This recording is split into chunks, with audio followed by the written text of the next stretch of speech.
Kanina alas 3 ng madaling araw ay nakapasok na ng Philippine Area of Responsibility itong low pressure area na ating minomonitor. So yung latest location natin as of 3 a.m. today ay nasa layong 695 kilometers silangan ng General Santos City.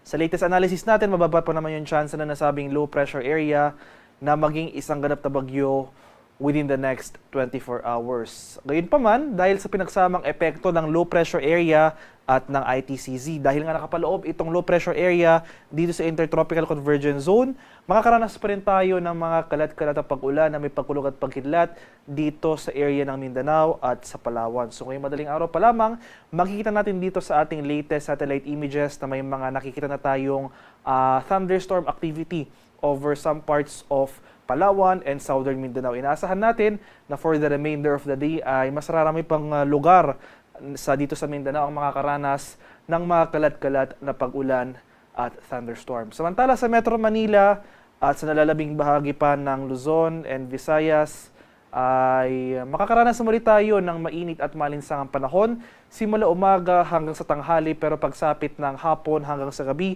makanda pa rin tayo sa mga biglaan at panandaliang pag-ulan na dulot naman ng localized thunderstorms. Nanggagaling yan dito sa epekto ng easterlies o yung mainit na hangin galing sa karagatang Pasipiko.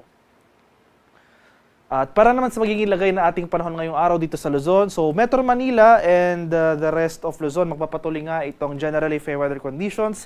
Sasamahan lamang yan ng mga biglaan at panandaliang pag-ulan na dulot nga ng localized thunderstorms. So yung prevailing weather system natin over Luzon and Visayas ay yung easterlies, kaya magpapatuloy nga yung mainit na panahon sa mga susunod na araw. Sa bahagi naman ng Palawan, Visayas at sa Mindanao, ito ang area ng Palawan at sa Mindanao, makakaranas tayo ngayong araw ng makulimlim na panahon at mataas sa tsansa ng mga pag-ulan. Itong area nga ng Davao Region at Soxargen, ito yung mga lugar na kung saan pinakamalapit sila dito sa posisyon ng ating low pressure area. So ito yung mga lugar na pinakamaapektuhan ng mga pag-ulan na dala ng LPA. So dahil nga sa pinagsamang epekto ng LPA na nakapaloob nga ito sa ITCZ, buong Mindanao at Palawan, ngayong araw makita tayo sa mga posibleng banta ng pagbaha at pagbuho ng lupa, lalo na kung tuloy-tuloy ang pag-ulan na ating mararanasan. At para naman sa ating heat index forecast ngayong araw for Metro Manila area, reference stations natin ay yung mga stasyon natin dito sa Naiya, Pasay City at sa Quezon City. Posible maglaro ang ating heat index mula 39 to 40 degrees Celsius. Sa buong bansa, highest heat index forecast ay 44 degrees Celsius sa area ng Sangley Point sa May Cavite. So makikita natin dito sa ating heat index forecast map, ilang areas pa rin ng Luzon, as well as Visayas at itong Northern Mindanao. Posible tayong makaranas ng mataas na heat index values ngayong araw. So, paalala na lamang sa ating mga kababayan sa mga areas na ito, lalong-lalo na sa ating mga senior citizen o yung may mga existing medical conditions na kung maaari, iwasan natin yung outdoor activities sa oras alas 10 ng umaga hanggang sa alas 3 ng hapon dahil ito yung time period na kung saan na itatala natin itong matataas na temperatura. At kung hindi man maiwasan ng outdoor activities, magsuot po tayo ng light-colored clothes, uminom ng maraming tubig, stay hydrated po tayo, at manatili sa well-ventilated areas. At sa kalagayan naman nating karagatan, sa kasalukuyan, wala pa namang nakataas sa gale warnings, anumang baybay na ating kapuluan, and for the next 24 hours, banayad hanggang sa tamtamang pag-alon ang mararanasan sa malaking bahagi ng ating bansa.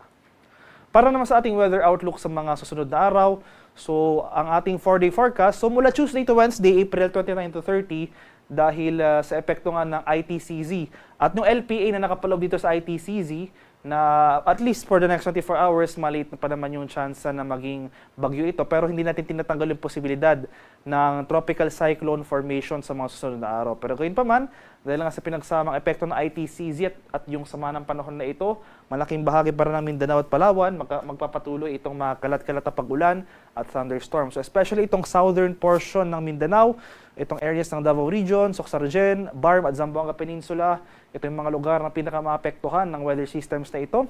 Maghanda po tayo sa mga flash floods at landslides. Samantala for Metro Manila and most of Luzon and Visayas from Tuesday to Wednesday, magpapatuloy pa rin itong mainit at malinsangang panahon. maganda pa rin tayo or magdala pa rin tayo ng payong dahil nandyan pa rin yung mga usual na late afternoon to evening na mga thunderstorms. Pagsapit naman ng Thursday hanggang sa Friday, May 1 to May 2, inaasahan naman natin itong areas ng Mimaropa or mas larami, inaasahan natin sa susunod na araw dahil nga sa hindi natin tinatanggal yung posibilidad nitong low pressure area na maging isang ganap na bagyo or tropical depression in the coming days. At magpapatuloy ngayong general northward or northwestward na paggalaw na nasabing sama ng panahon. Inaasahan natin na mas raraming areas pa ng bansa. Mas marami pang lugar dito sa bansa ang makakaranas ng mga pag-ulan na dala ng sama ng panahon na ito. So ito na ring areas ng Mimaropa, Bicol Region, Patanera ng Visayas, makakaranas rin tayo ng mataas na tsansa ng pag-ulan. Magpapatuloy mga pag-ulan dito sa area ng Mindanao, dulot naman ng ITCZ. Ang bottom line, maging bagyo man or hindi itong low pressure area na ito, in the coming days, malaking bahagi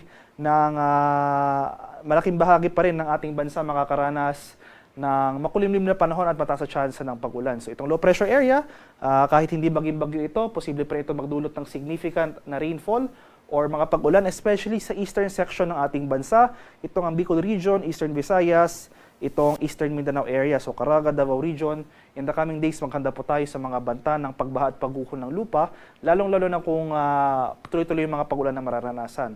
At in the event na maging tuluyang bagyo na nga itong low pressure area, ay agad naman mag-release ang pag-asa ng tropical cyclone bulletins. Meanwhile, for Metro Manila and the rest of Luzon, ay inaasahan pa rin natin na mataas pa rin yung tsansa ng mainit at malinsang ang panahon. At malayo tayo dito sa nasabing sama ng panahon. So yung mga pag-ulan nating mararanasan ay dulot lamang ng localized thunderstorms na nanggagaling sa easterlies o yung mainit na hangin galing sa karagatang Pasipiko. Haring araw sa Kamunilaan ay sisikat mamayang 5:35 ng umaga, lulubog naman mamaya sa ganap na 6:12 ng hapon. Para sa karagdagang impormasyon tungkol sa ulat panahon, lalong-lalo na sa ating mga rainfall advisories or thunderstorm advisories, i-follow kami sa aming social media accounts at DOST_Pag-asa. Mag-subscribe na rin kayo sa aming YouTube channel sa DOST Pag-asa Weather Report at palagi bisitahin ang aming official website sa pag-asa.dost.gov.ph.